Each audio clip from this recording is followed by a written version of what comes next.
Welcome to everybody. This is meeting 103 of the Standing Committee on International Trade. Before we begin, I have to remind all members and other meeting participants in the room of important preventative measures to prevent disruptive and potentially harmful audio feedback incidents that can cause injuries. All in-person participants are reminded to keep their earpieces away from all microphones at all times. As indicated in the communique from the Speaker to all members on Monday, the 29th, the following measures have been taken to help prevent audio feedback incidents.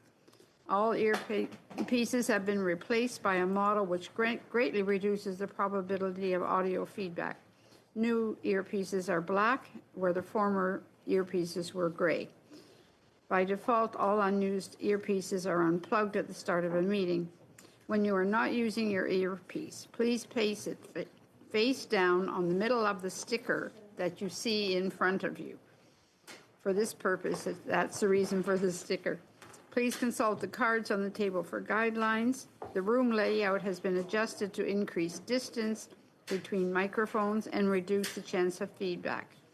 These measures are in place so we can conduct our business without interruption and to protect the health and safety of all participants, including our interpreters. Thank you all very much for your cooperation. Pursuant to Standing Order 1082 and the motion adopted by the committee on Tuesday, October the 17th, the committee is resuming its study of Canadian businesses in supply chains and global markets. On our first panel, from the Arctic Gateway Group, we have Michael Wolchek, Chief Executive Officer, and Corey Young, Vice President, Corporate Services. From the Canadian Northern Economic Development Agency, we have Jimmy O'Neill, President, Michael Walsh, Director General, Policy and Planning. And from the Federal Economic Development Agency for Northern Ontario, we have Lucy Perreault, Executive Director. Welcome to you all. The format's a bit different because there have been changes as to how our microphones are giving too much feedback. So you're a little bit farther away from us. Not that we want you to be so far away, but I said we'll pretty soon need binoculars to see who is down at the end of the table. So thank you all for being here. Mr. Wolchek, I'll invite you to make an opening statement of up to 5 minutes, please. Thank you. Good afternoon. Good afternoon, honorable members of the House of Commons Standing Committee. My name is Michael Wolke. I'm the Chief Executive Officer of the Arctic Gateway Group, and I'm accompanied today by Corey Young, Vice President of Corporate Services. Before I go any further, I would just like to take the time to acknowledge and honor the peoples and the lands on which we operate and are currently on. Arctic Gateway operates on Treaty 5 and Treaty 1 territories. Our shareholder member communities reside throughout Treaty 1, Treaty 6, and Treaty 10 territories, the original lands of the Cree, Dene, Ojibwe, Oji-Cree, and the homeland of the Métis Nation and the ancestral territory of the Inuit. We are currently located on the unceded, unsurrendered territory of the Algonquin Anishinaabe Nation, whose presence here reaches back to time immemorial. Working with our Indigenous allies is a priority for Arctic Gateway Group, and we recognize these acknowledgements are only the beginning of reconciliation and cultivating strong relationships with the nations of these lands. Arctic Gateway Group aims to continue its efforts to actively partner with our Indigenous allies across the lands we operate on and furthermore across Canada. I'll provide you with a brief overview. The Arctic Gateway Group is a highly unique consortium ownership model consisting of 26 First Nations, 6 Northern Manitoba municipalities, and 4 provincial Northern Affairs communities, which are primarily Indigenous. Additionally, ownership shares have been set aside for the Inuit of the Kivalliq region of Nunavut. Our shareholders commit to a vision of maximizing the economic potential of the Arctic Trade Corridor that creates prosperity and opportunity for the people and communities of the region while providing sustainable, safe, and efficient transportation services to a broad range of customers. Collectively, we are dedicated to Indigenous reconciliation by realizing the North's vast economic resource and human potential and revitalizing the northern economy through investments in the legacy infrastructure that comprises what we refer to as the Arctic Trade Corridor. Our vision is to leverage the unique geographic advantage inherent in the Port of Churchill and the Hudson Bay Railway to unlock economic opportunities and strengthen Canada's connections to global markets while supporting Canada's Arctic sovereignty. Canada's visionary leadership and support has led to essential infrastructure investments that will enhance the future of the Arctic Trade Corridor for generations to come. PrairiesCan has been an essential force in assisting AGG through their coordination with various stakeholders, and they are to be congratulated for their leadership in articulating Canada's vision of a diversified prairie and northern economy. While these investments are greatly appreciated and have led to significant improvements in rail performance, additional investment is essential if Canada is to fully leverage this corridor to support Canadian businesses with a reliable Arctic trade corridor. The Port of Churchill's strategic location can be traced back to pre-contact, where for generations Indigenous peoples would gather from all directions to trade. Post-contact saw European exploration, and with the onset of the fur trade, the construction of Fort Prince of Wales in the early 1700s, demonstrating that local and international trade has been occurring in the Arctic for over 300 years. We have a number of points I'd like to raise. First is the geographic advantage. The Port of Churchill, located on the southwestern shores of the Hudson Bay, is Canada's only deep-water Arctic seaport with ground access to southern Canada. Coupled with the Hudson Bay Railway, the Port of Churchill is connected to the North American Class I rail network. And this rail network provides a direct and efficient route to and from international markets, including within North America.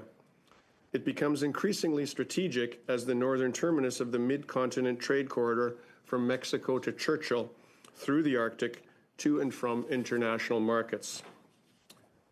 Number two, accessibility to Arctic regions. The Port of Churchill's strategic locations serves as a critical gateway to Arctic regions, offering a shorter and more cost-effective route for shipping goods to and from northern communities and industries.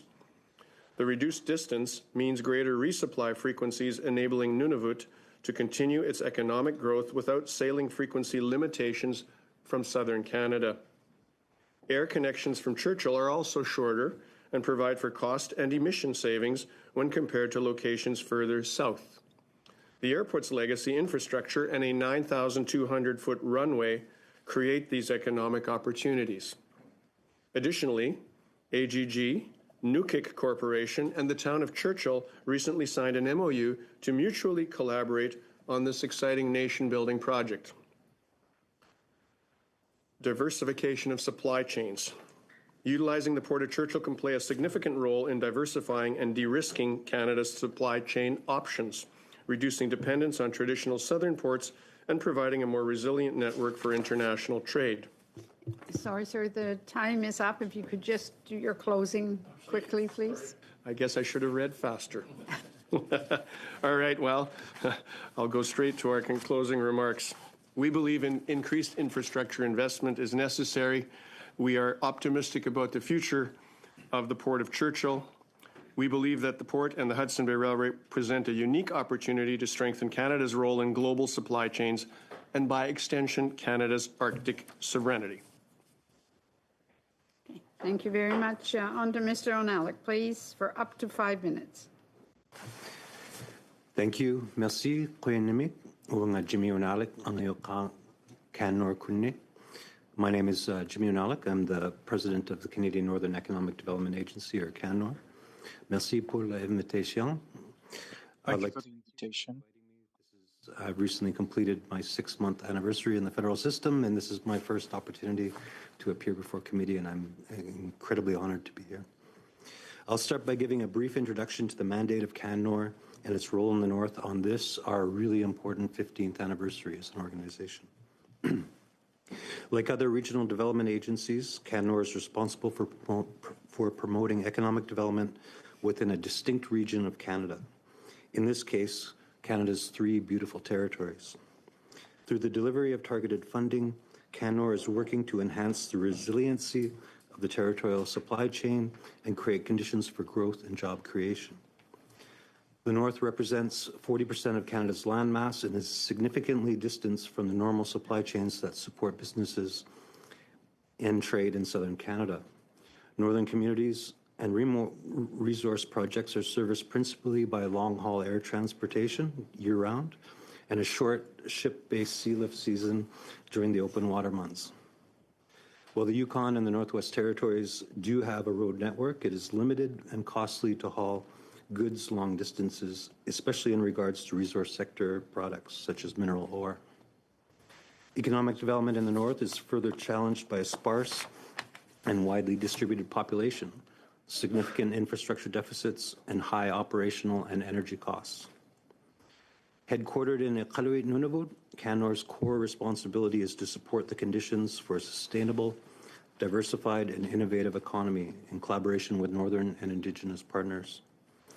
With a portfolio in 2023-24 of over $77 million, Cannor has a strong suite of funding programs such as the Inclusive Diversification and Economic Advancement in the North, or as we call it, IDEA North, which will distribute over $29 million this year to projects that bring strategic support to small-scale infrastructure, as well as sector development and business scale-up. Much like the broader economic contributors in our respective regions, the projects supported by IDEA North can vary dramatically in scope and size, such as Cannor's investment of close to $500,000 to the town of Hay River, Northwest Territories, to plan and design a new business park to provide needed space for business. This project is leveraging Hay River as a transportation hub for critical minerals and a freshwater fish available from the nearby Great Slave Lake fisheries. Targeted Cannor investments help northern businesses weather the pandemic impacts on our supply chains while maintaining or increasing our export potential. For example, Cannor provided funding to the Yukon Free Shipping Initiative alongside the Yukon Chamber of Commerce, which offered free shipping for Yukon products to make their way to markets within Canada and overseas. Cannor can also play a role as a ground-level investor for generational infrastructure projects. We've contributed over $4.5 million since 2019 to support feasibility studies of the Kivalliq hydrofiber link. Cannor's Northern Project Management Office, or NMPO, is similarly unique amongst our colleagues in the RDAs in its role of supporting efficient environmental review processes for proposed resource development and infrastructure projects in the territories. Much of Canada's mineral resource potential lies in the territories, including critical minerals essential to Canada's economic and Arctic security and the transition to a low-carbon economy. This is primarily driven by the mining sector, which is the largest private sector contributor to the territory's economies, accounting for 23% of GDP in 2020 and increasing to well over 28% this year. The North has a lot to offer our Canadian economy. The North is open for business and eager to break into new markets, both domestically and abroad. I'm very happy to address any questions you have. Thank you. Merci. Ms. Farrell, please. Thank you, Madam Chair, honorable members. My name is Lucie Perrault, and I'm the Executive Director of Programs with the Federal Economic Development Agency for Northern Ontario, better known as FedNor. So I'm pleased to join you here and respectfully acknowledge that we're on the traditional territory of the Algonquin Anishinaabe Nation. I welcome the opportunity today to discuss how FedNor supports businesses through the various stages of the trade continuum. Our mandate is a promotion of economic growth and diversification and the creation of jobs and sustainable communities in Northern Ontario. Our region is home to roughly 856,000 residents, including 24% of the region's francophones. Northern Ontario is home to 105 First Nations communities and 150 municipalities, the majority with a population of 2,000 or less. There are approximately 72,000 businesses across our region, most of which are small. Only 71 companies, or less than 0.001%, have more than 500 employees. So during the COVID-19 pandemic, exports in Northern Ontario experienced a notable decline. with a 2.5 billion decrease observed between 2019 and 2020. However, by 2022, the region showcased its ability to recover, with export values surpassing pre-pandemic levels. So in 2022, the value of goods exported from Northern Ontario was 11 billion, marking a substantial 45% increase over the previous years. So this milestone represents the highest export value the region has seen in the past 12 years. So highlighting a significant upturn and demonstrating Northern Ontario's resilience and growth potential. So some of Northern Ontario's primary exports include manufacturing, mining, agriculture, and forest products. So recognizing the potential for trade, to increase employment and wealth, FedNor supports non-for-profit organizations. So one example is Mine Connect. So Mine Connect represents the mining supply and services sector of Northern Ontario to help businesses grow by improving access to trade and export-related information through services, website, conferences, trade missions, for example. FedNor has also, funded the Northern Ontario Exports Program. So through the City of Greater Sudbury and in partnership with other communities in Northern Ontario, including Sault Ste. Marie and Thunder Bay, and it supported 700 export building initiatives. So the program provides financial assistance and targeted training to help export-ready, small and medium-sized businesses, industry associations, and not-for-profit organizations from Northern Ontario to access new markets. So FedNor plays a key role in supporting marquee events, such as the Northern Ontario Mining Showcase at the Prospectors and Developers Association of Canada International Convention. The event provides participating Northern Ontario firms with an opportunity to network, make key connections, and promote their products and services on an international market. So in addition to working with third-party organizations to support the trade ecosystem, FedNor targets its support to help trade-oriented businesses directly with the adoption and adaptation of new innovative technologies that support scale-up, increased productivity, and market expansion. So since April of 2019, FedNor has approved more than $29 million in support of 34 projects to help companies become more competitive, both in domestic and global markets. So Safe Site Exploration is an example that benefited direct funding to commercialize innovative technology to increase its manufacturing capacity, enhance its productivity, and increase its exports. So another example is Beam Paint and Color. So it's an Indigenous-owned company on Manitoulin Island. With the support that it received, it expanded and purchased new equipment. They do watercolor kind of paint. It's to increase productivity to meet domestic and international demand for their product. So as convener, as Pathfinder, we assist communities to strengthen their position also in the global supply chain. And we work with federal partners such as Global Affairs Canada, Innovation, Science and Economic Development, Export Development Canada, and the BDC in support of our efforts in order to grow Northern Ontario exports. Thank you. Thank you very much. On to the members. Mr. Seaback for 6 minutes, please. Thanks very much, Madam Chair. I was very interested to hear from the Arctic Gateway Group. I'm bullish on the Port of Churchill. I think there's enormous potential there. One of the things that we've talked about at this committee is the necessary investments in infrastructure, particularly transportation infrastructure when it comes to trade. The government's own National Supply Chain Task Force report in 2022 said that between 2020 and 2070, there's going to need to be $4.4 trillion worth of investments, which works out to be $88 billion per year. I'm seeing investments from this government in the range of $3 to $4 billion a year, which seems like it's nowhere near enough. And we're a trading country. 60 to 70% of our GDP comes from trade, depending on the year.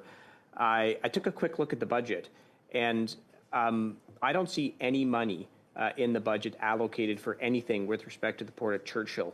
Am I wrong in that? And what are your infrastructure needs to expand, and are they being met?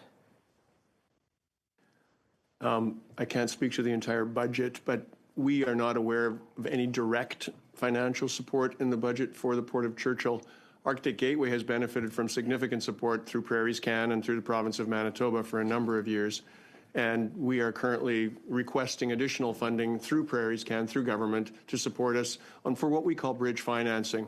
We believe as we develop the port, we're going to look for equity partners or debt financing to become independent, and we believe that we can get to that point within less than 5 years. The port needs significant investment. We've just invested almost $150 million to upgrade the rail system, to stabilize it, to secure it, and that project will come to an end at the end of this year, so 2024 construction season. The next step is the development of the port, and it will require significant funding. Probably we estimate that over, if you look at a 20-year development plan for the port, probably $500 million in that order of magnitude. But as I said, Do you mean $500 million? 'Cause it sounded like you said $500,000. Okay. Sorry, so $500 million.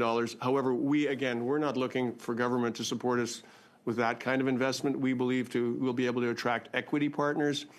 However, in the interim, we require government assistance to get us to a certain level so that we can do so. Much. What are the other infrastructure needs? You talked about connection to a Class 1 railway. How's that? How's road transportation? All of the things that would make the Port of Churchill, more viable and a more attractive place to attract trade.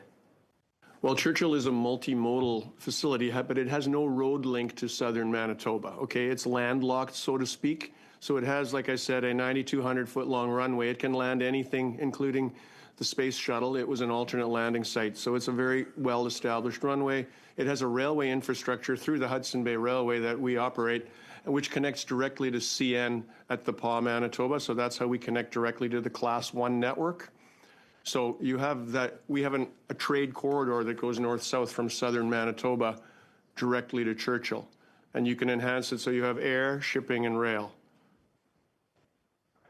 Options for road transportation? No, one would have to construct an all-weather road. There have been multiple studies done in that regard. I can't speak to them. We're the Arctic Gateway Group, we're the railroad and the port.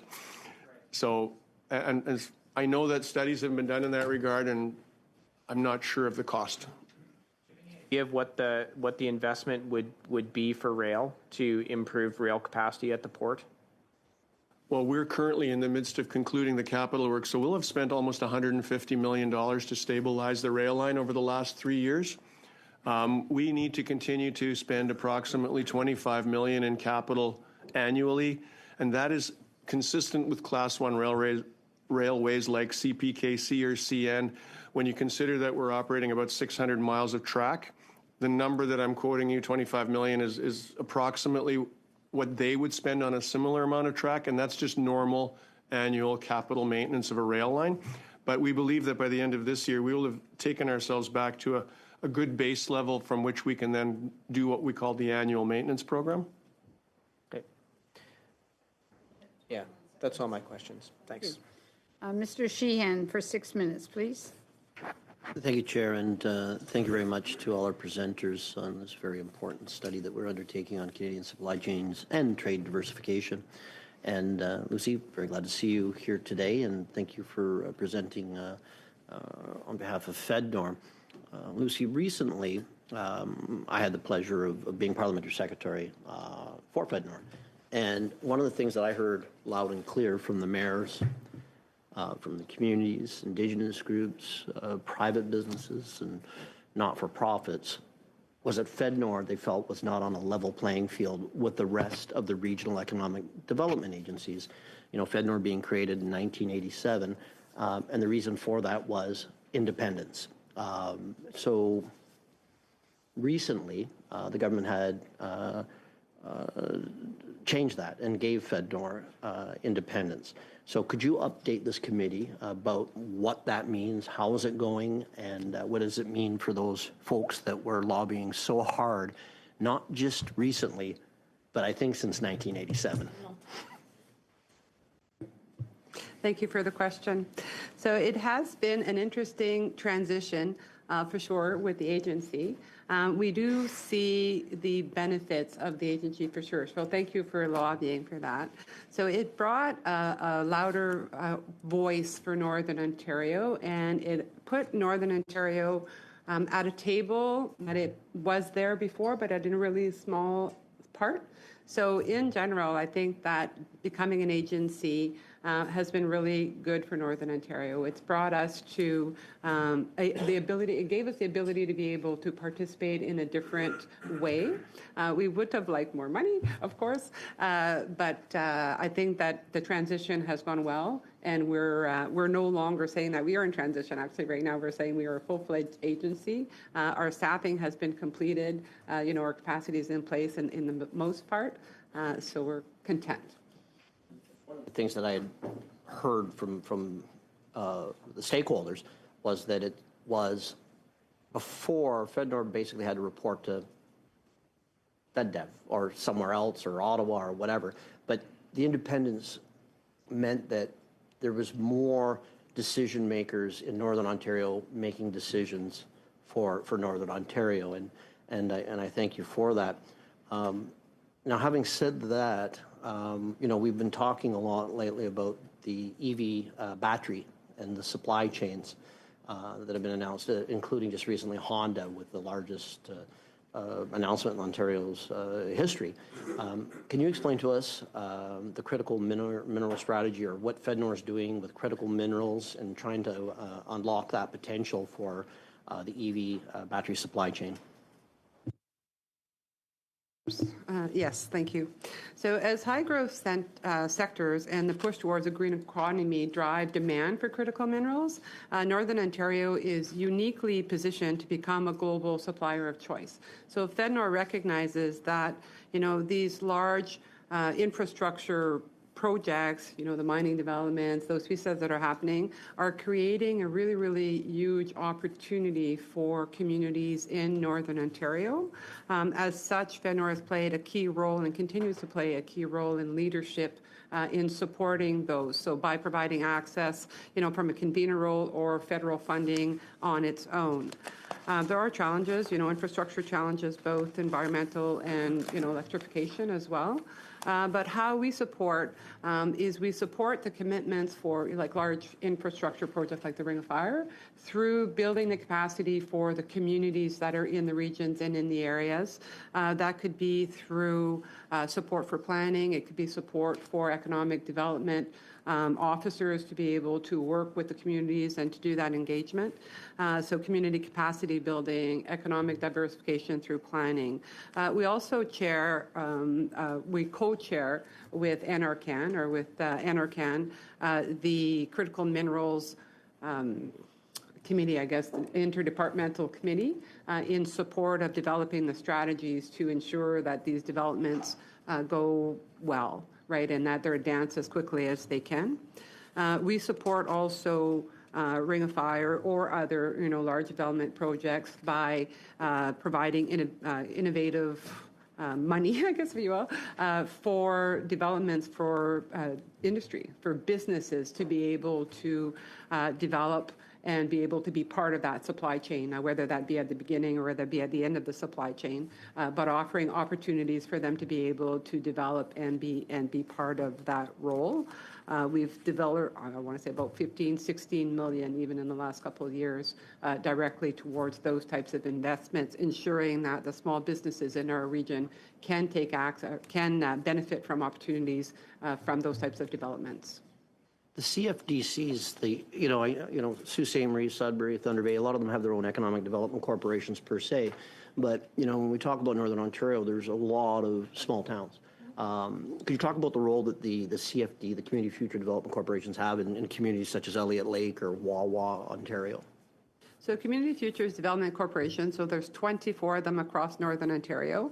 They play a huge role in advising clients like small businesses, but also in provision of loans to those small businesses. So they have a unique blend, of hand-holding and of being able to do that analysis with them. And we see we've got statistics that demonstrate that, businesses that invested in community futures with community futures development corporations, have a much more positive sustainability rate than businesses that haven't invested through the CFDCs. So the community futures also support, economic local diversification through strategic planning for the communities, and also to be able to provide advice like on immigration, on all kinds of things. And if they don't have the information the same way we do, Pathfind, to be able to bring those businesses the support that they need in order to be able to advance. So it's like a right arm, very, very, Thank you very useful much. and profitable. Sorry that I have to interrupt. Monsieur Savard-Tremblay for 6 minutes, please. Merci, Madame la Présidente. Merci à l'ensemble des témoins. Thank you, Madam Chair. Thank you to all the witnesses for their opening statements, Mr. Anelli and Mr. Walsh. My question is addressed to you too. At the end of April, Canor took part in a conference during the symposium on the mines in Nunavut, and Mr. Anelli estimated that government had to leverage the mining facilities existing there in order to reinforce security in the greater north of Canada, especially in terms of port and airline infrastructures leading to the mines. Now, we admit that we need to be vigilant, especially in a situation where we have Chinese and Russian claims around there. We know that there's a strategy here, which in many cases have been successful. In Canada, in many respects, and we've had a study in committee, and there's been a lot of complacency. Chinese companies registered as Canadian companies would hoist a Canadian flag when they are actually Chinese companies. Don't you think that it's risky to be associated with these private companies for strategic considerations that are as important as the safety of Canada in the north? I would agree. It's a major consideration that a few years ago you might not have had to consider. One of the strengths of the resource development environment in the north is local control, local autonomy over a lot of decision making. So the point we were trying to make is these are considerations that small communities need to consider as they make decisions about adjacent projects.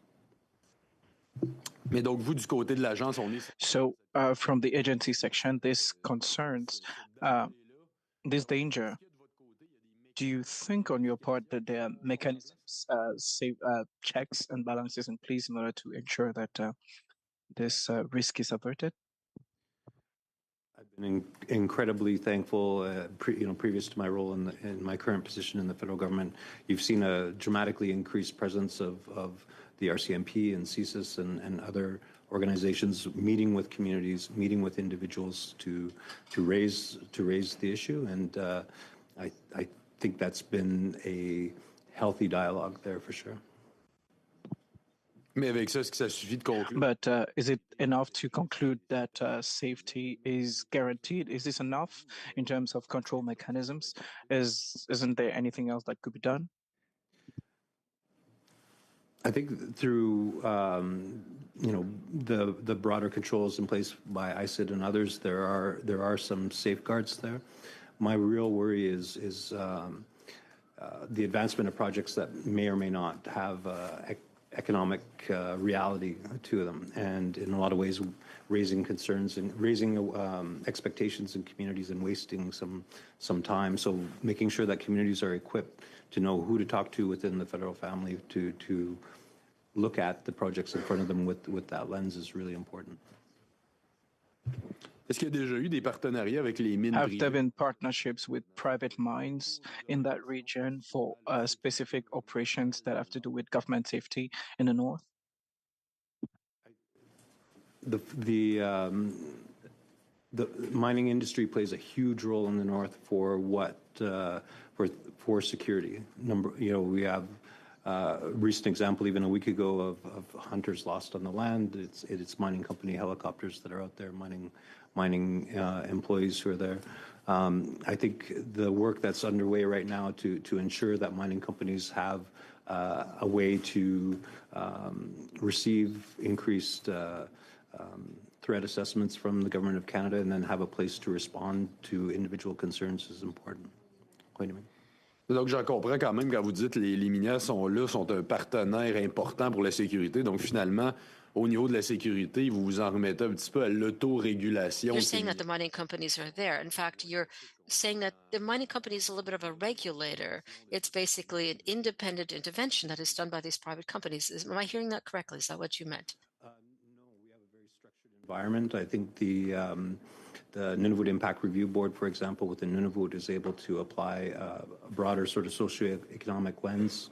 There's the opportunity and the role that Canor plays is convening the federal family to take part in these assessment processes. And it's definitely a lens that we want to find ways to bring to the table. The onus should not be on individual companies to entirely protect the national interest, but to be a part of the conversation.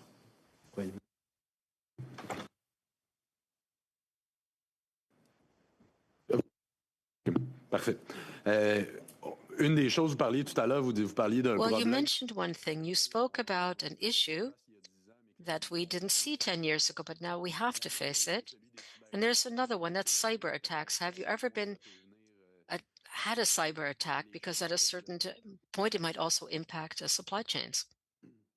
My previous hat was Secretary of Cabinet in the Government of Nunavut. We a little bit of trauma from that experience, but we were the targets of two major cyber attacks. We worked really, really closely with CSEC and the RCMP. I think it's one area where highlighting the vulnerabilities and ensuring that people have literacy around cybersecurity is incredibly important. We've seen the potential for major disruptions in an already fragile environment in the north, and we can't have that. Cannings for up to 6 minutes, please. Well, thank you. Thank you all for being here. It's very interesting. I'm going to go to Mr. Onalik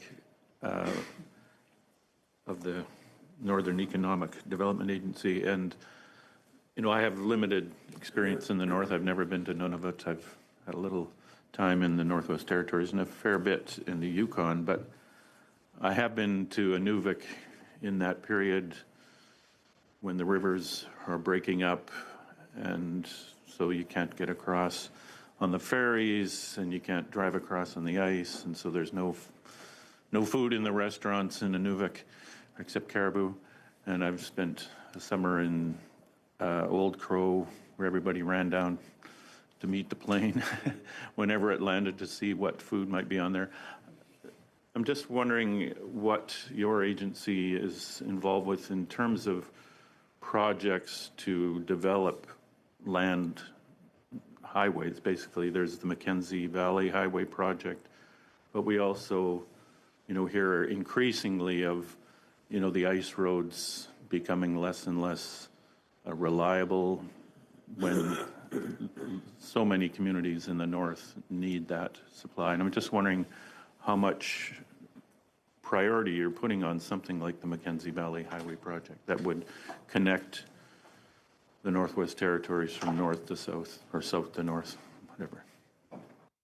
I think, one of the major goals of Canor is we're in the proponent development business, and so many of these projects need to have a capable, strong proponent. To lead very complex infrastructure in the north is incredibly hard to do. So we see ourselves as being there to equip. Often it's smaller Indigenous organizations, do that early engineering, do the early scoping work to be able to get to a point where we have a viable proposal to look at. We've had primarily conversations, I think most recently a lot of back dialogue around the Grays Bay Road and Port project that would link that greenstone belt in the middle of around Contueto Lake up into the Arctic Ocean with a port there. It's really important for us to make sure that we can meet communities where they're at and make sure that some of these national projects, we're able to help communities scale and find the right partners to advance the project. So the project you mentioned is more of a resource-based project, not a connecting community kind of project? It's a resource-based project with a community proponent. So the Regional Inuit Association was previously trying to bring this project to fruition. They've now partnered with the exploration company. I think the goal being that the closer you get road or rail to northern communities, the better it is for everybody. So using the financial potential, the economic potential in that area to build up a bit of economies of scale to get that land link closer, I think is important. Well, let's switch to the ocean then. No, we'll talk to both of you, but my other connection to this very vaguely is through my family's history in Newfoundland, where we used to, my mother's family was involved with the Labrador fishery, and so there was a lot of sort of Arctic exploration. This is way back in the day. And I'm just wondering what the various advantages of the sea lift, say from the east to the north versus through Churchill. What's the time of that season, and how is that changing? That season is growing. I think it was last year seeing a tanker, a Woodward's tanker in Iqaluit in December was a first. But I think the real opportunity with the Churchill option is with the mine construction that's going on with the Nunavut, with the government of Nunavut's plan to increase the amount of housing constructed. We found, the ships that have been reliably coming out of the Port of Montreal are full. So finding a second option and finding ways to get critical infrastructure built is important, and Churchill provides a really interesting opportunity on that front. So, Mr. Wilkie, I'm just curious what your season is. When does Hudson Bay open up, for instance? And, It's currently about 16 weeks to 18 weeks. However, we're actually in the midst of an academic study with some world-renowned scientists on ice who confirmed that Churchill can really operate 6 months of the year right now. We just need to get sufficient data. We're doing more targeted research now with them. They will confirm that. The process, you have to go to Lloyd's of London. They're the insurer, and they have to insure the ships, and then the shipping companies will ship. But we could go 6 months of the year. That would have a huge impact on the Kivalliq region of Nunavut, because it would allow ships to come up Hudson Bay from Churchill for a much longer period of time. And I think it would, as you say, the capacity out of Montreal is pretty significantly full right now. And this offers an opportunity to enhance that, to work, not to compete against them, but actually to add capacity, which will assist the communities. The region. Now I'm sorry. Mr. Baldinelli for 5 minutes. Thank you, Madam Chair, and I'd like to thank the witnesses for being with us today. I'm going to start with Mr. Wolke. You had spoken or mentioned in your remarks about a vision of maximizing Arctic trade, the Arctic trade corridor. You mentioned the benefits, including reconciliation, the full participation of our Indigenous communities as full partners. And my colleague had spoken earlier in his questioning round about, unfortunately, in this budget 2024, no additional dollars towards infrastructure, towards our critical supply chain infrastructure that's required. You had mentioned about the investment so far. You mentioned about $150 million in rail to stabilize your current the Hudson Bay rail system, and you're going to need about a $500 million investment in the port itself. Now, for example, you had also talked about, your 3 points, and one was increasing access to Arctic regions. My colleague mentioned it best, the notion of sea lift. But you had mentioned about the investments that are required for your specific projects. But do we have the capabilities in other areas of our Arctic regions to handle that additional sea lift? Do we have the ports and the facilities that would be able to address the hopeful growth that you plan and hope for? Let me comment this way. In terms of Sealift is provided by ships that are about 10 to 15,000 tons out of Montreal. An alternative that we have considered and are seriously looking at was what's called a tug and barge operation. So if you operate a tug and barge out of Churchill, you could operate probably a weekly Sealift, call it, out of Churchill using tug and barge. So in other words, you could go to a frequency of 18 in a season right now. That additional capacity, and you see all these communities like Rankin Inlet, like Arviat, and you speak about the housing construction, none of them have built up ports that you can actually bring a ship right next to the port. So they use a lightering system, right? They bring little smaller ships out, but barges can be moved in closer as well.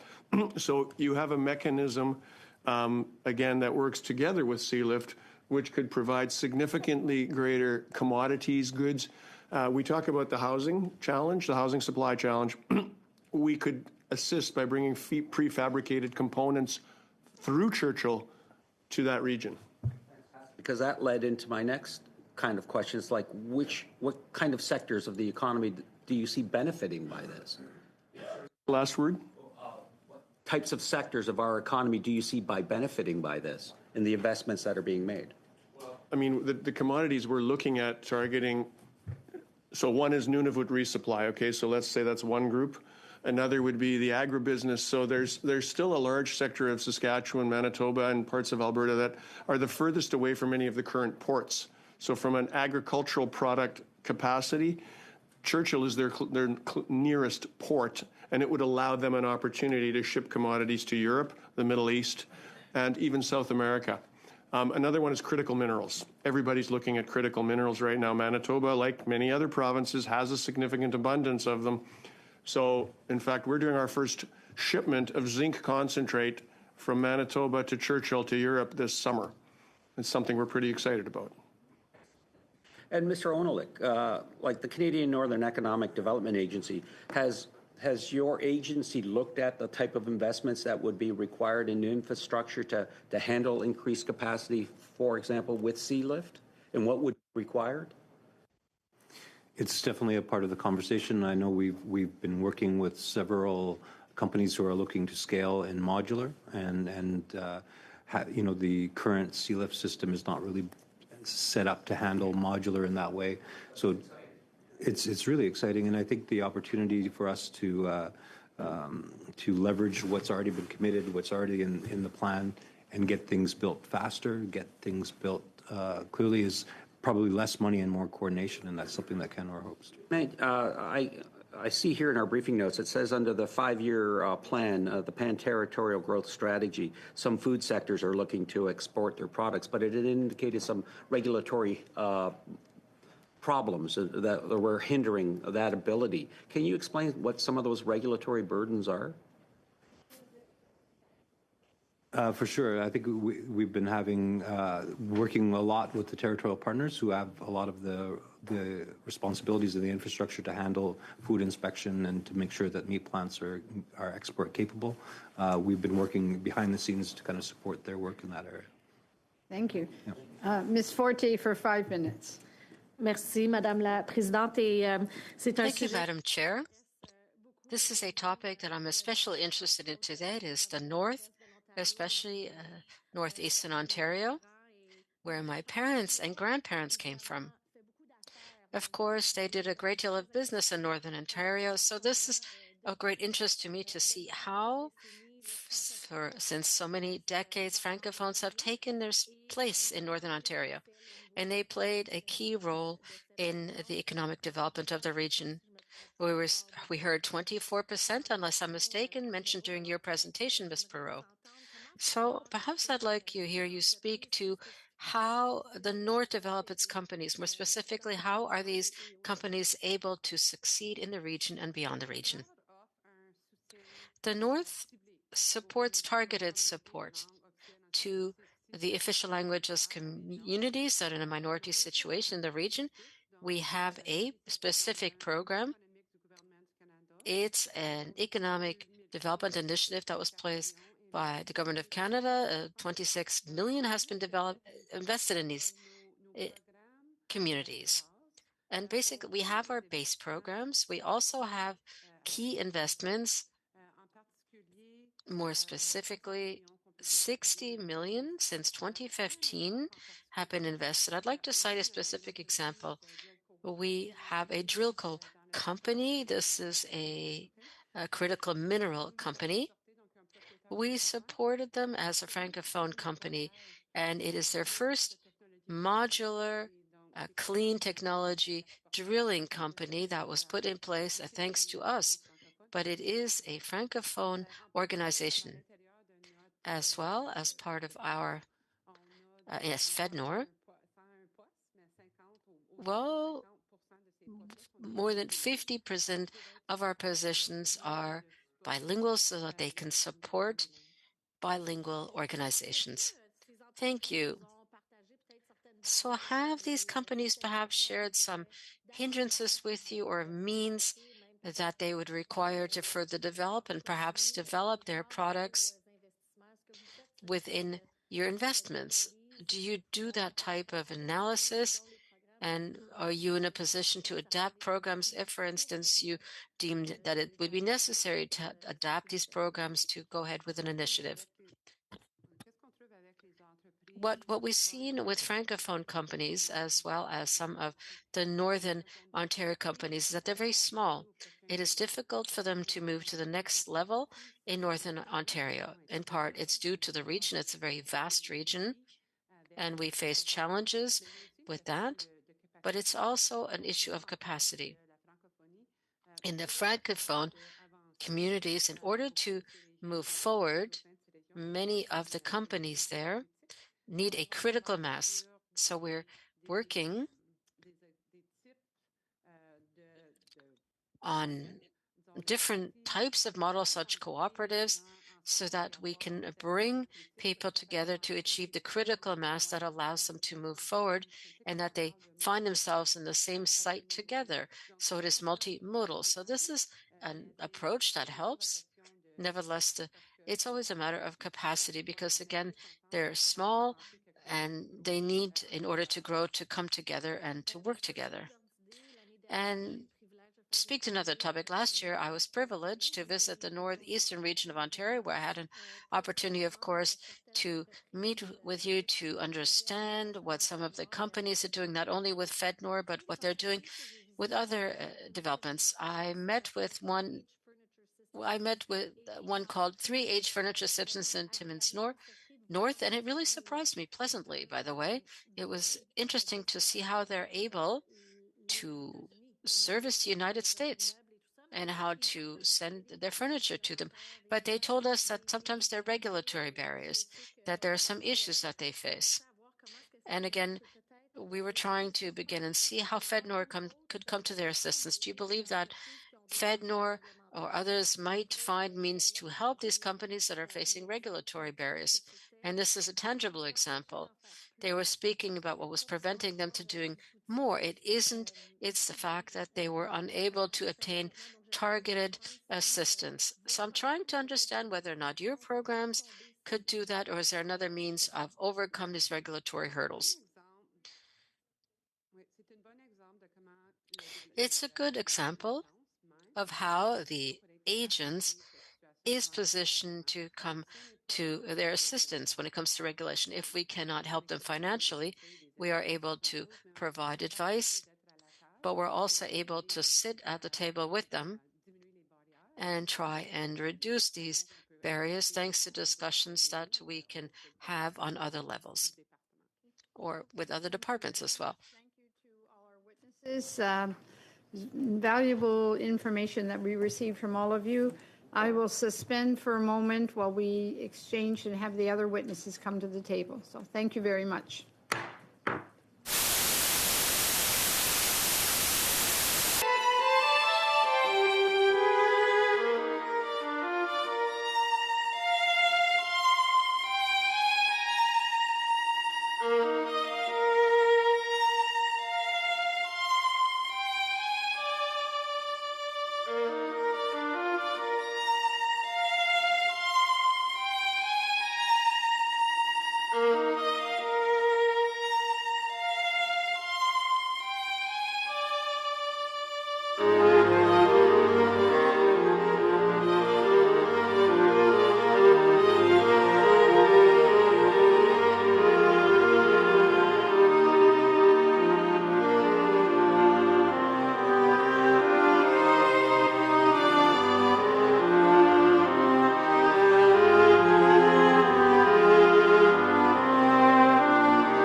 Thank you all very much. We will start with opening remarks from Mr. Carey and Mr. Harvey for up to 5 minutes. Please go ahead.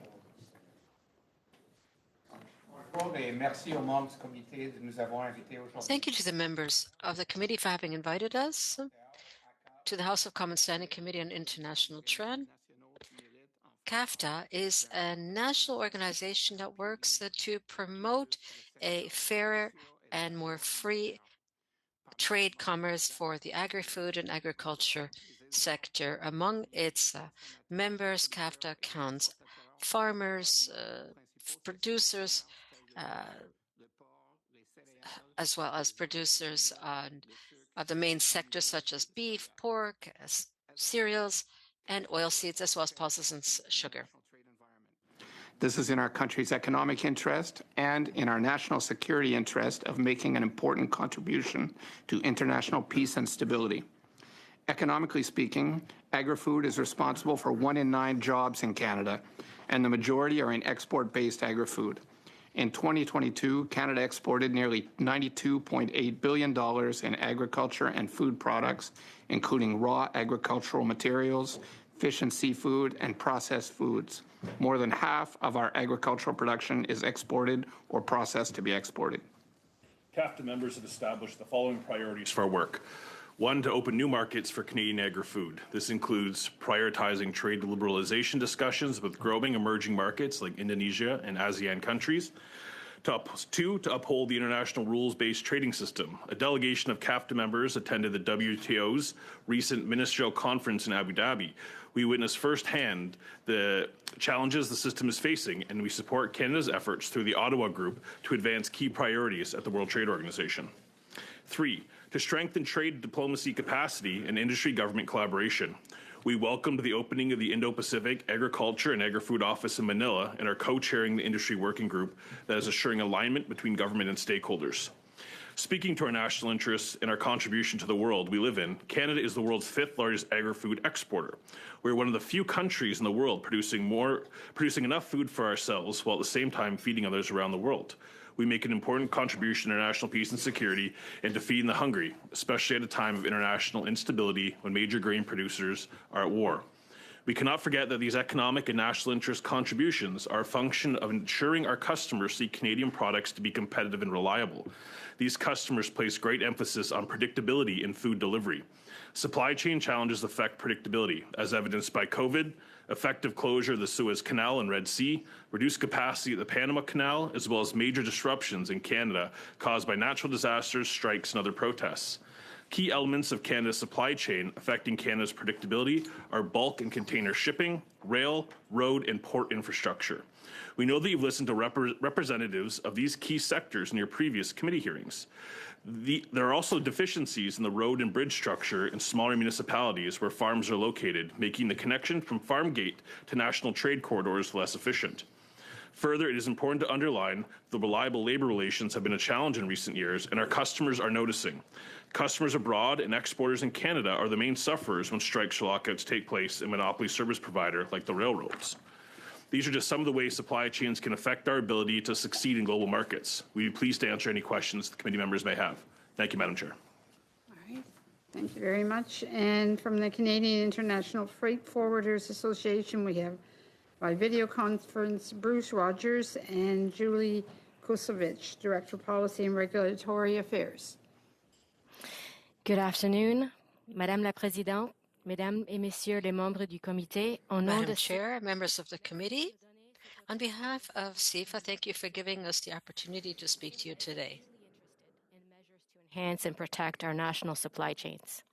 Our membership represents all parts of the chain, including the truckers who serve the ports, called drayage operators, the brokers and forwarders who manage 80% of Canada's imports and exports, the customs brokers who facilitate shipping through national borders across the world, and warehouse operators where goods are stored, awaiting release, assembly, and distribution.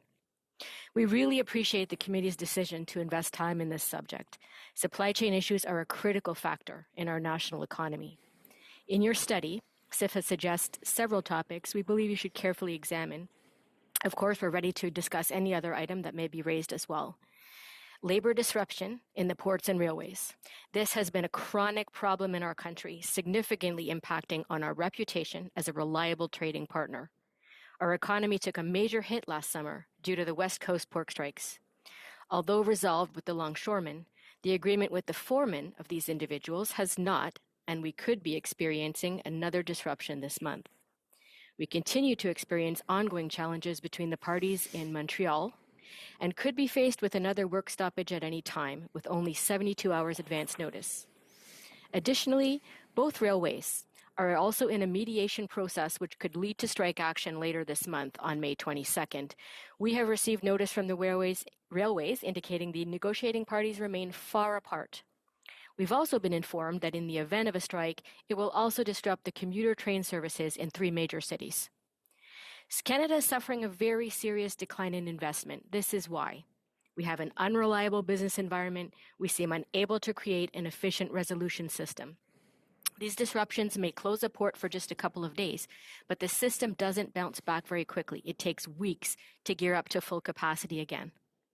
The Labour Minister has promised a study on the key issues in port labor, and we are impatient to see this. Any thoughts on how Canadian labor issues could be resolved with less confrontation and fewer delays would be very welcome. But now we understand that the minister's study may take another couple of years. As you know, workers often get their lost wages back upon settlement, and the international shipping companies divert traffic to keep it flowing. It's the ordinary Canadian citizens and small businesses who actually suffer. Last year, the government's magic bullet in supply chain efficiency seemed to be data sharing. We agree this can be critical, but we've still not seen a coherent plan. We don't know what data we required or how it will be shared amongst agencies. Another recent issue is the requirement to file data elements on air shipments to the government for security screening. Both the CBSA and Transport Canada require identical data elements, although Transport Canada requires the information pre-load, while CBSA requires the information pre-arrival. These two agencies do not share the data. Canada is running 2 separate systems performing risk assessments, and both have the potential to levy administrative penalties. This is not a shining example of efficiency. We have not been giving any explanation of why the data isn't shared, nor any assurances that this will be addressed. It would be great if this parliamentary committee was to demand some explanation. Managing data relations between governments and huge business community is very challenging. We think the guidelines should include data that is produced in normal operations and doesn't require someone to recreate it, data which reveals industry-wide trends without trespassing on business confidentiality, and data that can be shared in a single form through a single portal for all government users. The establishment of a supply chain office is an encouraging initiative which we support. We are eager to see the plan of those officials, or eager to see the plan the officials are currently crafting, but we certainly have a lot of questions.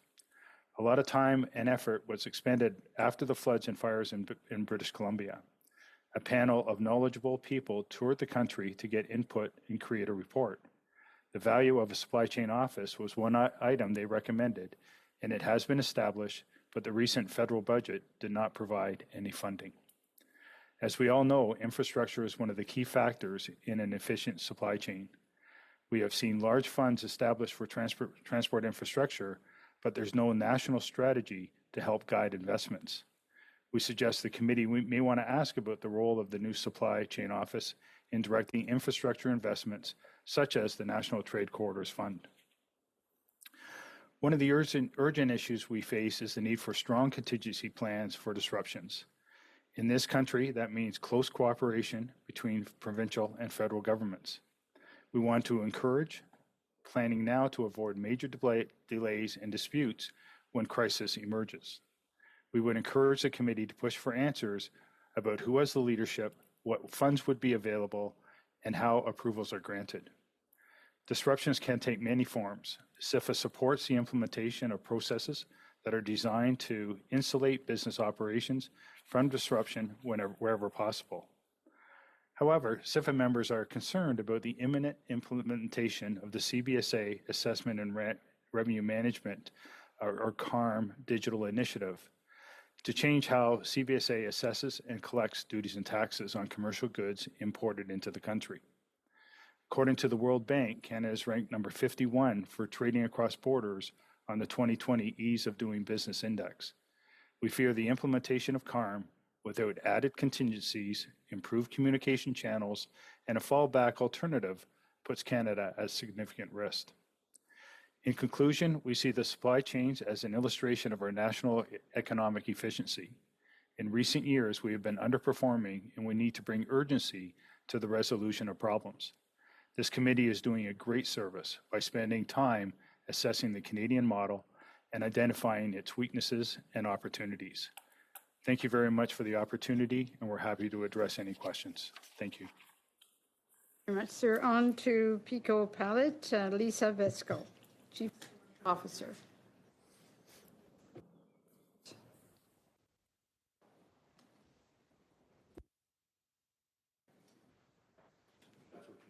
Thank you, and thank you, Madam Chair. My name is Lisa Vexo, and I am the Chief Commercial Officer of Pico Pallet. I am pleased to be here today to share Pico Pallet's perspective on Canada's supply chain ecosystem and how it impacts international trade for Canadian businesses.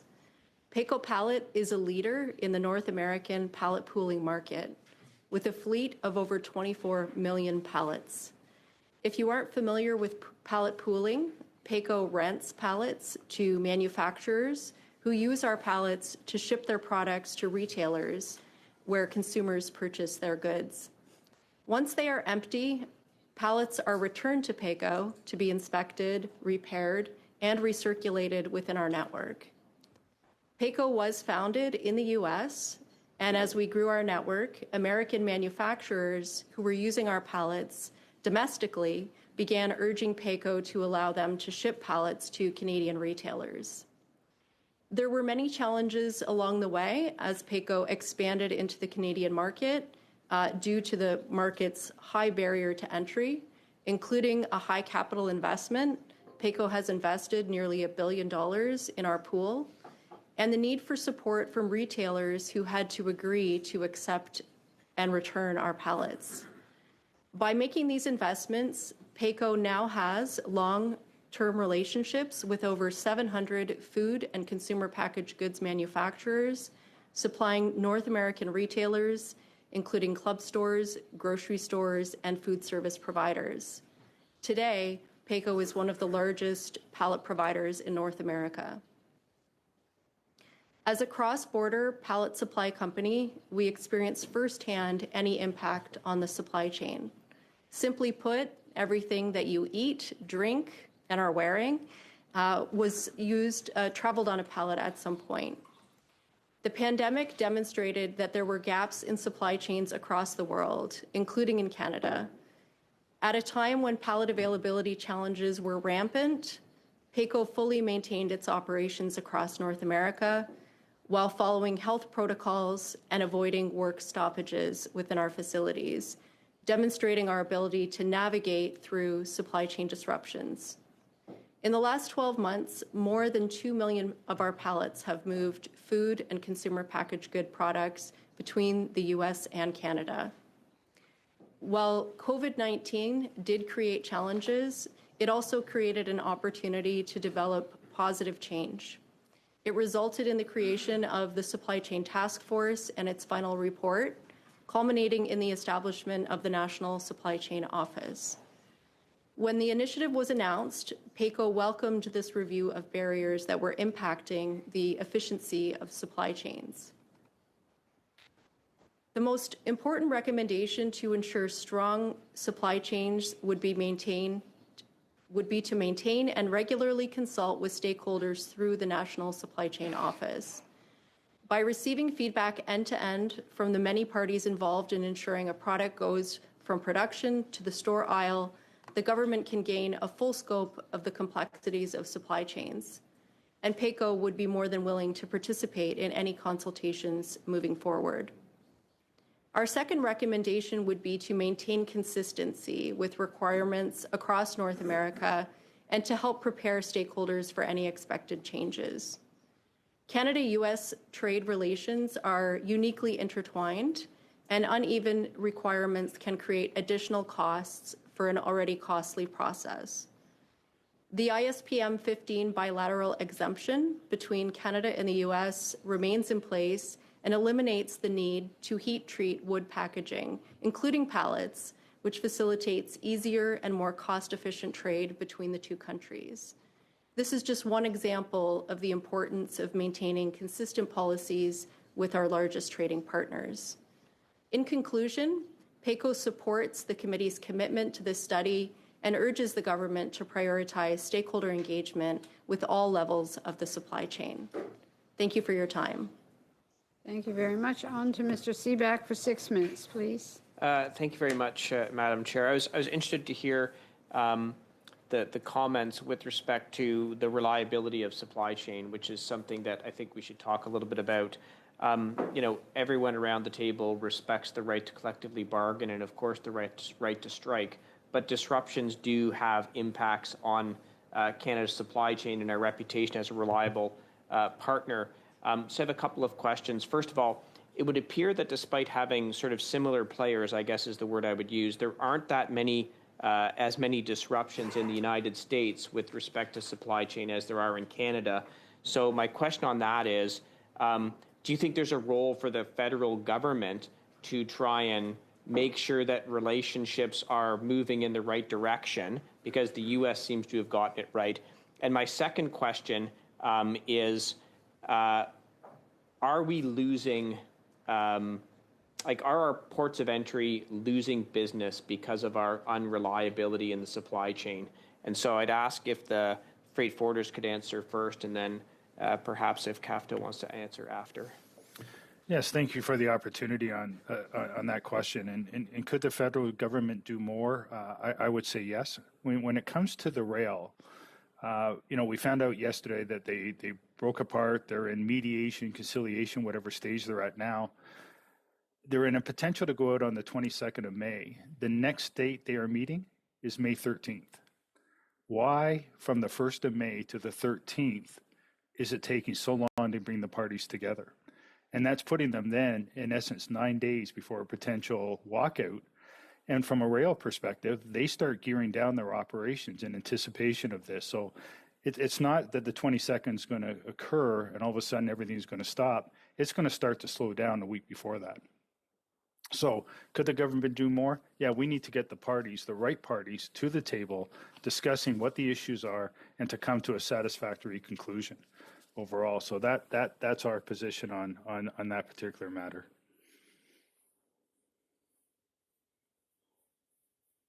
Colleague there that the federal government absolutely has a role to play and could have a even stronger one. There's many tools in the toolbox of parliamentarians when it comes to segments of the economy for which we simply cannot have a strike. If we have both Class 1 railways on strike, nothing moves, including commuters in some of Canada's biggest cities. And back-to-work legislation is something within the power of parliamentarians. On the second point, absolutely. So what happens if we don't get products to the Port of Vancouver on time? The vessels at the Port of Vancouver anchor and they incur demurrage costs, which means they're not delivering on time. They're not going to push off to China or Indonesia until they're full. Those demurrage costs come back through the Canadian value chain. For the people that we represent, the agriculture, farmers end up paying that, which reduces the profitability of Canadians. And increasingly, what we are being asked by markets around the world on behalf of our CAFTA members is, one, growing conditions, potential drought in the prairies. The second one is, will you be able to deliver on time? And if the Japanese are asking us, who are one of our longest standing trade relationships, will your product be here on time, or do we have to go elsewhere? It's not like losing a customer, you're losing a country. Is this new that Japan is asking this question? Yes, over the last sort of 4 to 5 years, this has become, previously there was other conversations about just they wanted the raw product so they could value add it themselves. Now it's all about, will it get here on time? And they are watching what's happening in Canada when it comes to the collective bargaining and the Class 1 railways. And they're concerned. So Australia is a big competitor for a number of agriculture products, and they're a lot closer. Are you hearing the same concerns from any other countries, like you're hearing from Japan, that they're worried that we will be able to deliver the goods we've promised on time because of sort of instability in the supply chain? Japan is the example I used, but we hear that constantly. Our members do, a number of our members do outbound trade missions, both with government and solo, and that's the number one topic that is raised across all agriculture commodities is will it be here on time, because there's other countries we can source from. Canada doesn't have a price advantage when it comes to agriculture products. We have quality, safety, and some of the proteins that the world wants, but if it's not there on time, they will source it from elsewhere, and that's a very hard thing to recover reputationally and very hard to quantify the economic impact of reputational damage. If that reputational damage happens, and people were making that argument at the committee when we were studying the strike at the Port of Vancouver, how hard is it to recover from that damage that we can't deliver or we can't deliver on time? If that market's gone, like how hard is it to get it back? Much easier if you're dealing with sort of North America or Western Europe, but Indonesia, that part of the world, the Indo-Pacific, is not transactional, it's relationship. So it's about rebuilding a relationship. It's not just a transactional occurrence. These are relationships that take years to build, and as we all know, a reputation and relationship can take years to build, but a moment to erode. I want to go back to the freight forwarders because you didn't answer my second question, which was, are you seeing any freight or other things being diverted from Canadian ports of entry to American ports, then coming up over land as a result of what we're hearing about people having concerns about the reliability of the Canadian supply chain?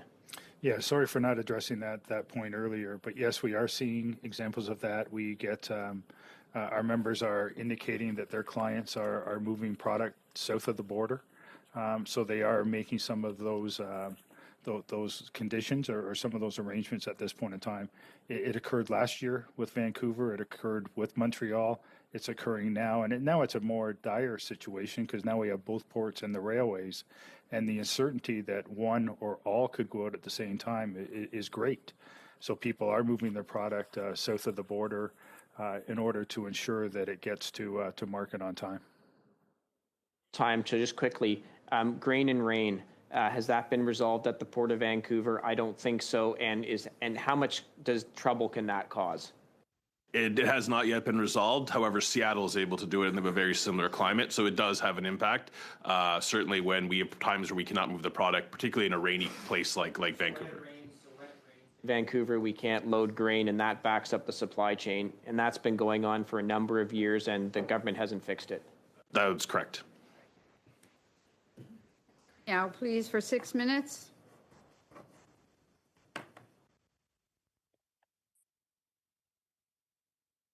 Madam Chair? Yes. You have the floor. First, I'd like to thank you to all the witnesses for being here today to share your important perspective on this study. First, through the chair, I'd like to direct my question to the Agri-Food Trade Alliance. Good to see both of you, Dave and Michael. Could you please share with us the importance of trade diversification and how it impacts the supply chain resilience? I can take that. I mean, say roughly 60% of our agri-food exports go to the United States. So with that level of concentration on only one market, diversification is something that we're always pushing for. We've been very supportive, for example, of the government's efforts to open up markets in the Indo-Pacific, where we have some of our bigger growing markets. We've been supporting the trade negotiations going on with those countries. We've been supporting the opening of the Agri-Food office in Manila.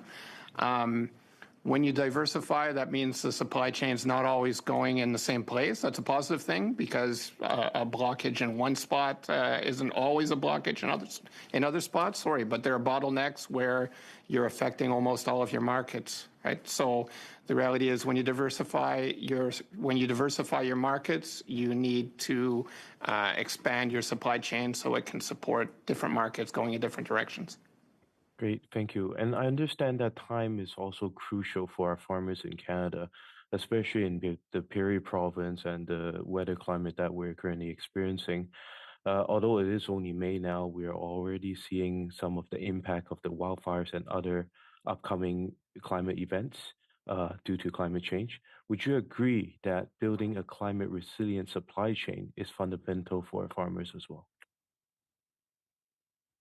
Question. It definitely is. We have major choke points in our infrastructure system. There's one bridge that goes into the Port of Vancouver. One bridge. We saw different outages that happen around Abbotsford as well. If one part of our supply chain breaks down, it has massive reverberations. For example, one day if the railway does go on strike. 1 day of a strike is 7 days to recover, but there's also a ramp up and a ramp down. So 1 day of a strike could lead to 2 weeks really of lost productivity. So absolutely, and around diversification, the agriculture sector felt it keenly with around a lot of our exports going to China, and China blocked canola for a period of time, as well as pork and cattle products going into that market. So diversifying is key, but we need to invest in our resiliency. We're looking at another drought in the prairies this summer, which will really hurt growing conditions. But when we have that product, we have to be able to move it. And 7 out of 10 tons of grain in the prairies goes through the Port of Vancouver. So we don't have a lot of ways to get our landlocked products to ports, and the Port of Vancouver is the bulk of agriculture products go through that port. Thank you. And let's talk about the Green Shipping Corridor program. Would you agree that this initiative helps building the climate resilient supply chain Canada needs to secure its competitiveness across the world in the future? Absolutely. Canada is a country with wild swings in temperature from -35 to +35. So I would agree with your assertion that it will help. There's no silver bullet. There's no panacea. But we need to start looking at infrastructure as a nation building process. We can't think in 2 to 3 years. We need to think 30, 50 years down the road, because the Americans, as was alluded to earlier, regardless of party, regardless of dynamics in Congress or the Senate, if they need more capacity at Long Beach, they get more capacity at Long Beach. And I know some of our times for permitting in Canada can be up to 5 times the length of the United States, and they're who we benchmark against. They are our biggest customer. They're the world's biggest economy, and we're our closest neighbor. So absolutely. Okay, let's talk about Indo-Pacific. You mentioned that in your remark and during some of the comments as well. Minister Ng recently also announced a date for the next Team Canada trade mission to Philippines and Indonesia, and it will take place around December 1st to 6th this year, and will build on the success of the previous Team Canada trade mission. So would you agree that trade mission like this improve relationship between trading partners and help bolster supply chain resilience? As you mentioned, it's all about relationship building, right? As you said, relationship building, especially in cultures like in the Indo-Pacific that are relationship-based rather than transactional-based. So when these Team Canada missions take place, we always have several captain members who are joining, which shows that they see the value in them. And from your perspective, would you recommend the government continue these kind of engagement effort to support our Canadian businesses and industry across our country?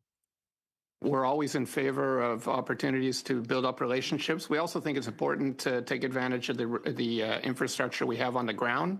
So we were very supportive after calling for years for the Agri-Food Trade Office that was opened up in Manila, because in an environment like the Indo-Pacific, you really want to have people who are able to build up long-term relationships with local authorities. So being able to come from Canada for a few days is great. But really what you're doing is opening doors that then you need to follow up with people who are on the ground. So something like the office in Manila is very important. Great. And how's my time, Madam Chair? Do I still? Seconds remaining. Okay. I'll just let that go. Thank you. Thank you very much. Monsieur Savard-Tremblay, for 6 minutes, please. Merci, Madame. Merci à l'ensemble des. Thank you, Madam Chair. Thank you to all our witnesses. My question will go to the Canadian Association of International Carriers. You talked about it a little bit, the management of the various fees and so on.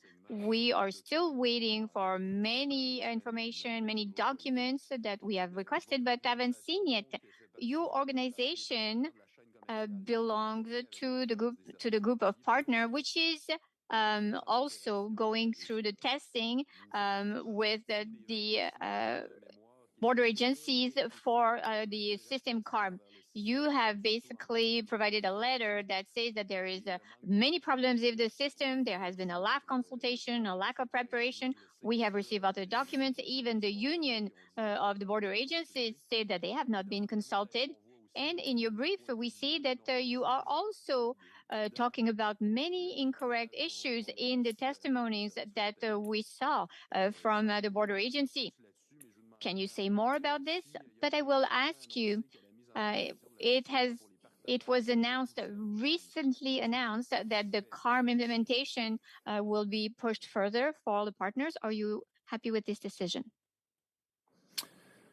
That's a very loaded question. So thank you for bringing that up. I think the standing committees have dealt with these matters. I know you've met with the particular industry stakeholders as well as CBSA directly on the challenges with the program. And since those standing committee meetings, we were having bi-weekly meetings with CBSA at that point in time that have been canceled. There has not been another meeting since the standing committee discussions. So as trade partners, we're now even further out of the loop than we were previously. So the deferral till October is a good thing initially, but there's a lot of work that has to go on between now and then. And again, when they were going to implement on May 13th, there were some contingencies put in place. They had a 180-day contingency for how importers with a business number was going to import product, and then there was another 12-month extension as well. In October, I don't know if those same, extensions will be granted. Again, we don't know at this point in time. All we've heard about is the deferral. But again, there's been no meeting, no correspondence, no communication other than that at this point in time. Ah oui, donc la collaboration, la communication. So the collaboration, the communication with the CBSA, even when they turn around like this, so it's not been present at all, is what you're saying? That is correct. Très bien, merci. Thank you very much. Now you're saying that we should be ready for October, but what needs to be done that has not been done yet?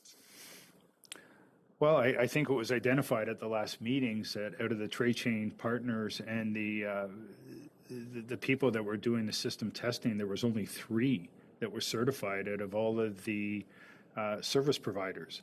So that testing has to continue. There was a number of issues that were brought forward that were discussed with this committee as well, such as incorrect calculation of duties and taxes. Other issues, trying to get responses from CBSA were very delayed as well. But again, we don't have any further information other than the announcement that came out that it's from a trade chain partner. They basically indicated the system is ready and they're moving forward internally. But the trade chain partners has been deferred till October. Until we have better information on what that actually means, I'm at a disadvantage to comment any further on that. Donc, par exemple, savez-vous, So, for example, do you know, and I know that you weren't given any privileged information, but are you aware? Technically, on April 26th, the current system was supposed to be completely suspended, and importers were taking notes manually for the entry on May 13th. So, based on what you know, do you know if the current system is still functioning then? Yes, it is. Yeah, so everything is in place as it was prior to that date. Oh, il nous reste du temps. We still have time. Okay, so I'm going to ask a question to the Alliance. So recently, the French Senate refused to ratify the World Accord between Canada and Europe. And you said our food goes through a very scientifically accurate process, so there is no risk. This is only lies, and this is only designed to slow down the commerce. So could you please maybe give us more details on the frictions that led to this not being ratified? Non-ratification by the Senate. Yes, there were some internal political issues that I'm really not qualified to comment on. We simply received a briefing from the Canadian government. We were explained how the embassy over there understood, but these are internal politics elements that we don't necessarily understand. What is important to understand is that our inspection systems for foods are not always welcome as they should in France. And I think we think that it's because there are things that are not well understood. We have very sophisticated system. And sometimes it's because people just pretend to not understand the system because they want to impose barriers that are non-tariff barriers, just to replace those tariff barriers for non-competition products. a lot of time. We can work together. We believe that we must communicate better with the French authorities so they understand our inspection systems. Well, thank you all for being here. I was going to start with Pecos Pallets, but after the comments from the Conservatives about strikes and workers, I just feel I should start there instead. I mean, we did have a port strike in Vancouver, which this committee has studied. Last year was a 13-day strike, the first strike since 1969. It's not like we've been beset by strikes in the Port of Vancouver. In the last couple of years, there has been several disruptions on the west coast of the United States, so they're not immune from strikes. Right now, there's great worry about the east coast of the United States, so much so that a lot of shippers are moving plans to the west coast, opposite to what they did last year. So I'm just, perhaps I could ask the freight forwarders, what, I'm not even sure what the question would be, what proportion of your concern and how we fix the Canadian supply chains is around infrastructure? We've heard a lot about railways, a lot about bridges, a lot about port structure, and how much, can or should we change our labor relations models? Because I think the infrastructure situation is something that the government could really get a hold of and make a big difference. Thank you for the question. Certainly, we could make some major fixes in our infrastructure, or certainly some major investments if there was a dedicated strategy to do so. I think we still await a dedicated national trade strategy, and I know it's been promised many times. And certainly what the commenters from the agri-food sector have mentioned about the environmental approvals, something that's another impediment in our supply chain. U.S. labor, yes, certainly the West Coast ports in the U.S. took a long time to resolve their issue. That was something that was a concern as well. However, they did have national federal recognition of the issue, and I think we are lacking that recognition of supply chain as a prominent contributor to a country's GDP here in Canada. The U.S. also has an agency called the Federal Maritime Commission, which oversees issues such as demurrage and detention. In Canada, it's a fight that we do on our own to deal with demurrage charges and detention charges throughout the value chain.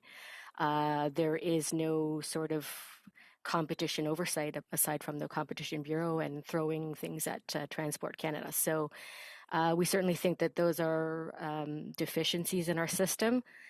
In terms of labor, we do recognize the need for collective bargaining and best deals being made at the table. However, circumstances in many of our disputes at the moment are that the parties don't want to come to the table, and you can't negotiate if you're not there. So those are observations that we've made in our system. Well, thank you. Yeah, and I'll just comment that there's two sides to labor disputes, but we tend to hear more negative things about workers when they're often up against intransigent management. I'm going to turn to Ms. Vegso, with the last thing.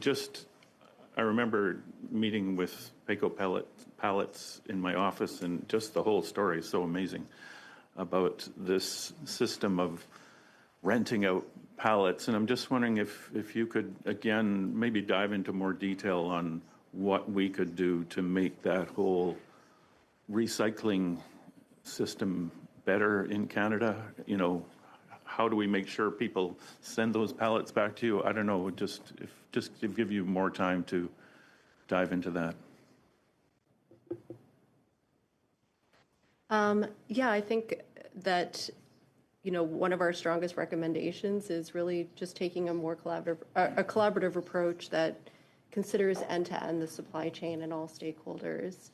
And pallets are, the foundation of the movement of critical goods that are moving across the country. So our strongest recommendation is really just identifying pallets, which the Supply Chain Task Force did as a vital part of the Canadian supply chain, and making sure that key stakeholders from that industry are, given a chance to weigh in on any changes that might be upcoming or considerations that are being made in government.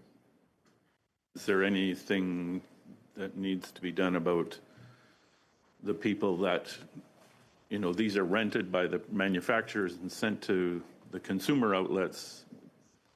Are those consumer outlets always good about sending them back to you? Yeah, so one of the dynamics of the way that the pallets move, particularly within the food industry, is they are shipped into retailers. And I mentioned in my opening remarks that we have a dependence on those retailers. And we have a dependence on them being good stewards of our assets. And that means returning the pallets to us. So we're constantly striving to mitigate lost pallet assets in our network, and making sure those pallets get back and keeping costs low, keeping costs low and retailers being good stewards of our assets allows us to control cost, which ultimately impacts the consumer. So if the cost of pallets and behaviors in the network are poor, drives up cost, it drives up the cost of goods sold to the retailers, which ultimately affects the consumer. Minutes, please. Madam Chair, and I'd like to thank the witnesses for being with us this afternoon. Discussions of supply chains are hugely important in my riding.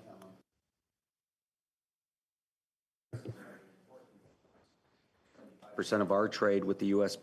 is by truck, and it goes through 4 main points of entry, which are Windsor, Fort Erie, Sarnia, and Queenston, and 2 of those bridges are in fact in my riding. So it's kind of disconcerting to hear some of the comments today, and Mr. Carey, when you're talking about our traditional trade partners are questioning Canada's ability to deliver key commodities on time. And I think it was the International Freight Forwarders Association, Mr. Rogers, I think, you had mentioned Canada is now number 51 in ranking in cross-border trade, and I was just wondering if you could elaborate on that, if you could. Yeah, I think that came from the 2020 Ease of Doing Business Index from the World Bank, and it's 51 for trading across borders, not necessarily U.S.-Canada borders, but trading overall globally into Canada.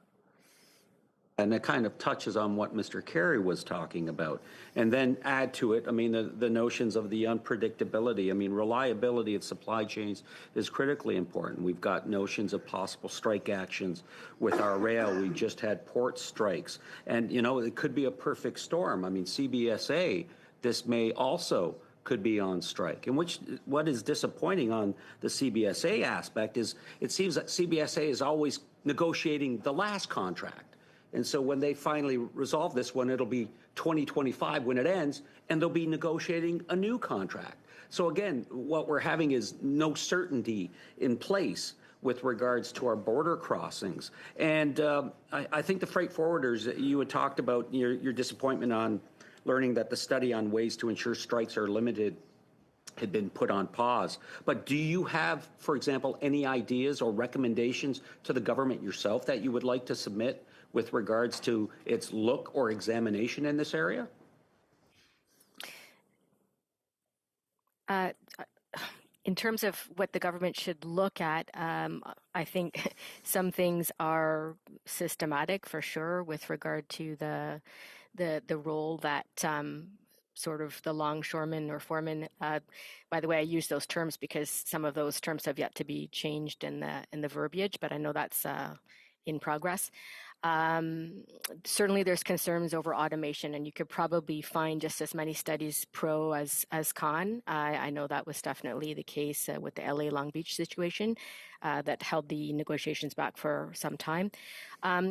What we'd like to see is maybe, and we've talked with the maritime employers and ports on the same topic, is a look at our labor code and mechanisms within the code that could encourage sort of stricter mediation timelines, avoiding the need to, call on back to work legislation, but to bring the parties to the table and encourage stricter timelines and perhaps fast track arbitration processes, which would offer some reassurance to industry that things are being dealt with and looked at. We don't have that reassurance currently. Everything happens behind very secret closed doors.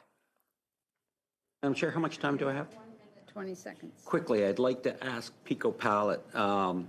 Now, wood pallets are used widely across the supply chains. So was your organization consulted for the Supply Chain Task Force report? We were not. As I said, the industry was identified in the report. PACO was not directly consulted with, which frankly is one of the motivating factors behind participating in today's session is making sure that we're a recognized player in that industry. And our hope is to be a part of consultations in the future. I'll see Mike. Thank you very much. Mr. Aria for 5 minutes, please. Thank you, Madam Chair. I was always glad to see Canadian Agri-Food Alliance at this committee. And their members work hard and made Canada the 5th largest exporters in the world in their sector. I fully agree with their 3 priorities of going after the new international market like Indonesia and ASEAN, and promoting and maintaining the international rules-based order, and thirdly, strengthening the capacity and having much more collaborative efforts between all the stakeholders. I agree with that. But I'm quite surprised to hear the words from this body, using words like back-to-work legislation, demanding it. Even our partisan political opponents have not used it, but to hear that from a respected industry body demanding or at least suggesting back-to-work legislation at this time, I think is unjustified in my view. Mr. Vexo, I'm very glad to hear about this. I did not know about the importance of pellets, how it operates. Quick question on the supply chain task force, whether its recommendations are working. But before that, because of the unique nature of your business, you are at the core of the movement of goods in North America. Which are the points you think, any specific point in your movement chain, which should be improved or which is most problematic for you? Certainly. The most problematic issue that we face in terms of operating our pool is making sure that our pallets come back into our possession. No, in the sense that for it to come back or it to go to your customers, is it the transportation time required, or what is the major issue? Yeah, it's working with the distributors that are the recipients of our assets to be sure that once the pallet becomes empty, that the pallet is returned back to PACO. And making sure those pallets come back to us, it remains one of the biggest challenges that we face, not only in Canada, but in North America. So working with those distributors, educating them on the impacts of poor behaviors that lead to losses or lead to excess damage to pallets, excess dwell time, all the factors that drive up cost. And you did mention that there has to be consistent policies between US and Canada. What are the key things where there's inconsistency now? So nothing specific that I see right now, but I think that's important. And we see that in the example that I referred to in my opening remarks in terms of ISPM 15 and the bilateral agreement that exists between the US and Canada. So nothing particularly at the moment, but we see the advantage of that in certain areas of regulation today.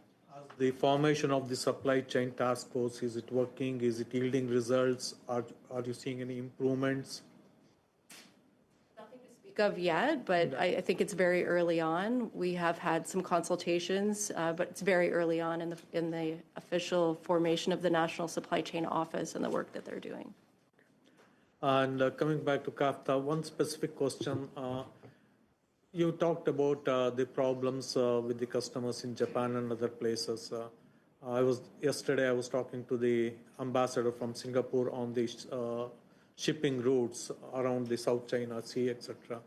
Do you foresee any problems? I even heard that There are some Canadian companies who wants to establish a transshipment port in Sri Lanka, especially for the grains. I have not heard anywhere else, but I just happened to meet the minister of that country, and they were talking about this. Do you see any problems there or any solutions being proposed in that part of the world, in Indo-Pacific area?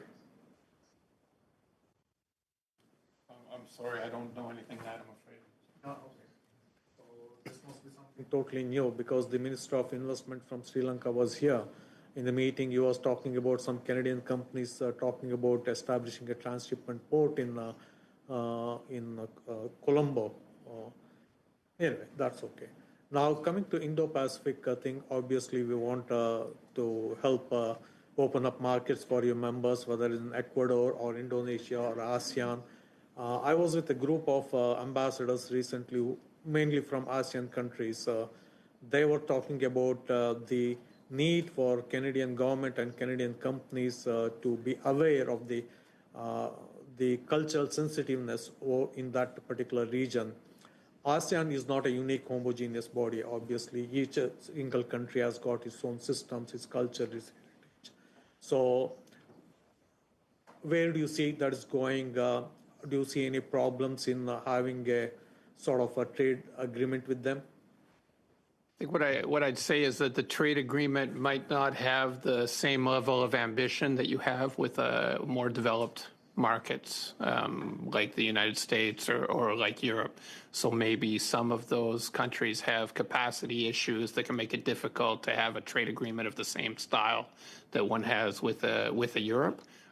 So flexibility will be needed to come to an agreement. You have to take into account the level of development of the countries. This is for the very valuable information. It's the end of the day. To committee members, next week for our meetings, we will complete our supply chain study, and any witnesses will be requested for the upcoming seafood import policy study as well.